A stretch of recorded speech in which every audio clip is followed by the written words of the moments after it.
When a hamburger is eaten, no one looks harmed, but that is because someone, a unique being, has become something, an object, with no distinctiveness, no uniqueness, no individuality. Someone has become a mass term. Mass terms refer to things like water or colors. No matter how much of it you have or what type of container it is in, it remains the same.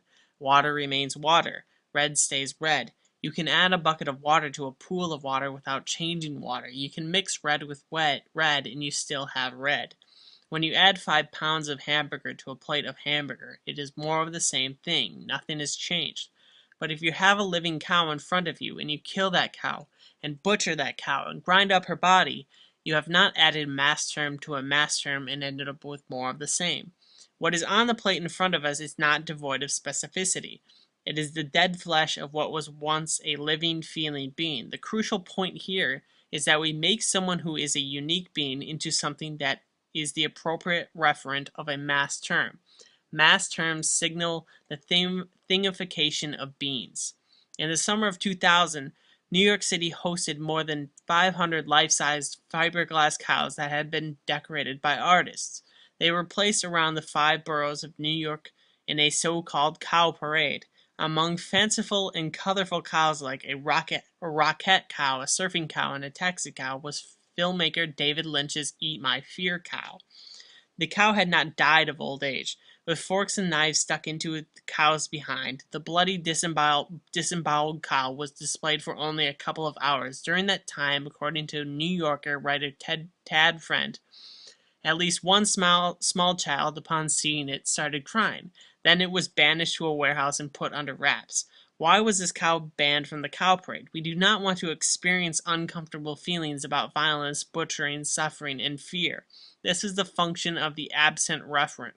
To keep our meat separate from any idea that she or he was once an animal who was butchered. To keep something like hamburger from being seen as having been someone, a cow, a lamb, a once alive being, a subject.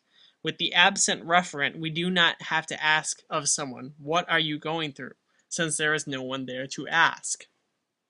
Whereas meat eating requires violence, the absent referent functions to put the violence under wraps. There is no cow whom we have to think about. There is no butchering, no feeling, and no fear, just the end product. And David Lynch is correct. People eat animals' fear. Non-humans who experience fear before death release adrenaline that can leave soft, mushy spots in their meat, making their flesh tougher.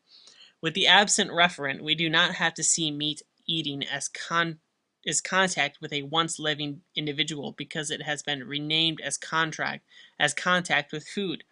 We do not have to think I am now interacting with a unique being, someone who I required to be violently killed and dismembered. This cover shows precisely how butchering works to convert someone into a something.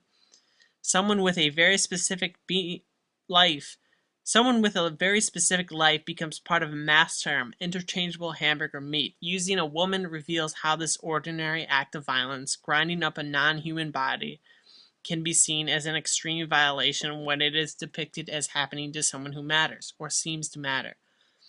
The resonance of familiarity with the human body heightens awareness of the violence. Yet one of the purposes of pornography is to establish women's difference from men. There is familiarity in the human leg, but there is difference too. This human leg is shaved and glistens with grease. It is marked as female. Larry Flint's assurance that women will not be hung up like pieces of meat reminds us that of course women will be, women, not men. Although butchering makes someone into something, the Hustler cover illustrates more. Someone already had become something for this image to be created. Someone had become a sexually marked body, a human female body. Pornography uses butchery to say something about women's statuses as mass terms. Women are as meat. Not only that, women deserve to be treated as meat, butchered and consumed. Of course, laws prevent butchering human beings. Not that this has kept some people, predominantly men, from butchering their sexual partners, predominantly women. With pornography, fragmented body parts become sexualized so that someone can get pleasure from something. Yet that something the woman used in pornography was at one point someone, a very specific someone.